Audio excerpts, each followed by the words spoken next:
Comment utiliser le Fear in Greed Index et le CBBI? Bienvenue sur Kryptonite, c'est ce que nous allons voir aujourd'hui. Vous êtes débutant en crypto et vous ne savez pas si c'est le moment d'investir, alors ces deux indicateurs pourront peut-être vous aider.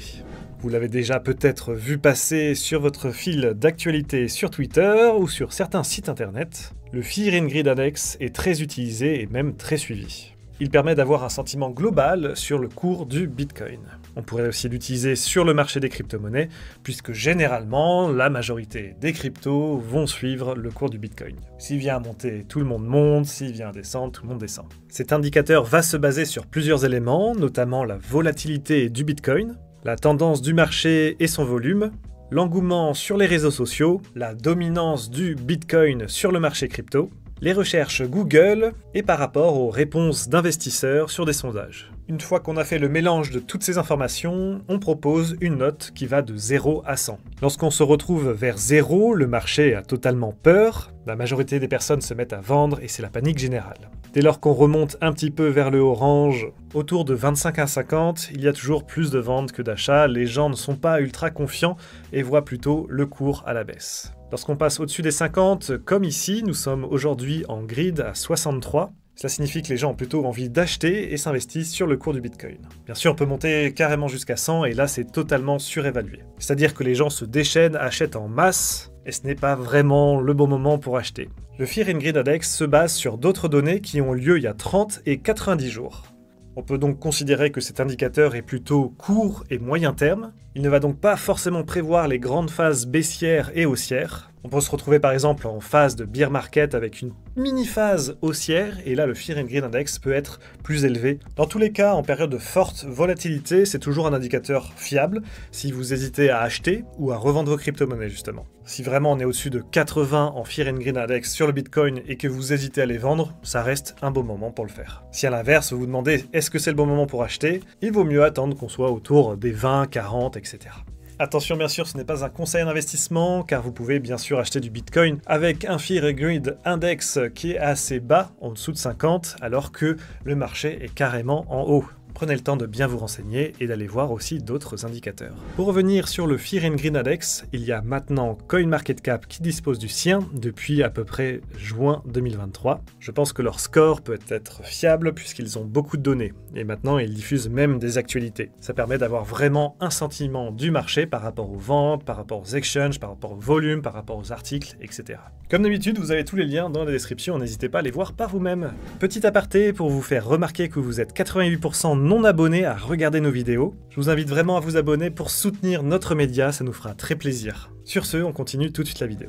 Nous arrivons maintenant sur mon indicateur préféré pour du long terme. Le CBBI, qui veut dire Colin Tolles Crypto Bitcoin Bull Run Index. C'est un influenceur qui a travaillé sur ce projet il y a à peu près 7 ans. Ils ont pu analyser les bots et les tops du Bitcoin entre 2013 et 2017 et ensuite ils ont lancé cet indicateur. Depuis il tourne et il est franchement assez fiable. Comme nous pouvons le voir ici, il utilise plusieurs indicateurs. C'est un total de 9 indicateurs et je vais revenir rapidement sur chacun d'entre eux pour bien tout comprendre. Le P-Cycle, c'est un indicateur technique qui se base sur deux moyennes mobiles.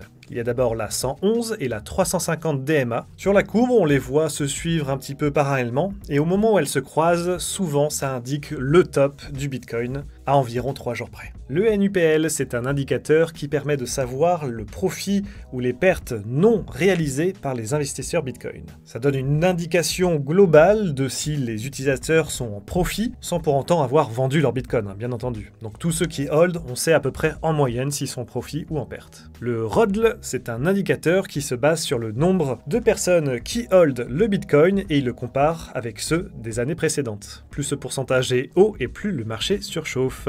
Le PUL, c'est un indicateur qui s'intéresse aux mineurs du Bitcoin. Ça permet de savoir s'ils réalisent des bénéfices et combien par rapport à la moyenne sur les 365 derniers jours. Le 2-Year Moving Average, c'est un indicateur qui se base sur l'achat et la vente du Bitcoin via des moyennes mobiles qui sont sur 2 ans. Le Bitcoin Trollololo Trendline, je vais vous montrer ce que c'est parce que effectivement c'est un petit peu trop lolo, c'est simplement une grande ligne qui monte comme ça et on peut voir le Bitcoin toujours rester dans cette ligne. C'est un petit peu comme le Rainbow Bitcoin, ça n'a pas vraiment de sens, c'est plutôt pour le troll, mais ça permet d'avoir un indicateur en plus. Le MVRV-Z-Score permet de savoir si le prix du Bitcoin est surévalué ou sous-évalué par rapport aux activités directement sur la blockchain Bitcoin. Le Reserve Risk donne le sentiment des holders du Bitcoin sur le long terme.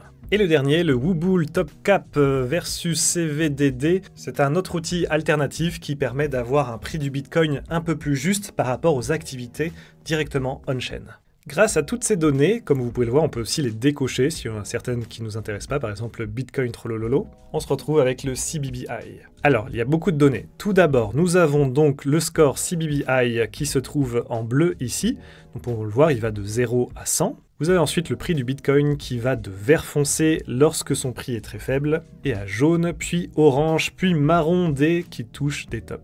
Ensuite, on a les bots avec le low ici en rouge et les high pour les tops.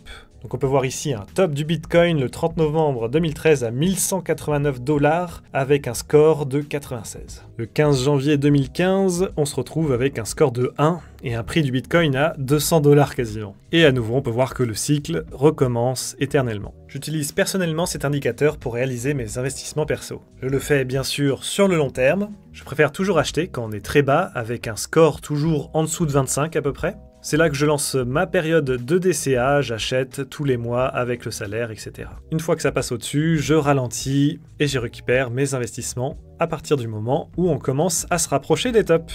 Bien sûr, cet indicateur n'est pas parfait, mais vous donne déjà une idée globale de si c'est le moment d'acheter, de revendre. Vous pouvez bien sûr toujours acheter quand le score est élevé, mais attention, il va falloir rapidement sortir pour récupérer vos gains. Si vous souhaitez investir simplement sur le long terme en vous disant quand est-ce que j'achète mon Bitcoin, quand est-ce que je le revends, je pense que cet indicateur peut déjà vous donner une très bonne idée. Ça sera peut-être pas optimisé, mais par exemple vous allez revendre votre Bitcoin à 50 000 $ au lieu de 60 000 quand ce sera un ATH. Pur exemple comme ça, mais c'est déjà très bien de récupérer des bénéfices et de savoir quand le faire. Voilà, je vous conseille cet indicateur pour le long terme et pour le court terme et moyen terme, si vous faites plus du trading assez rapproché, je vous invite à checker le Fear and Greed Index. Merci d'avoir suivi, j'espère que cette vidéo vous a plu, n'hésitez pas à laisser un like pour nous soutenir et à vous abonner surtout. Nous on se dit à très bientôt pour de nouvelles vidéos, bye bye bye.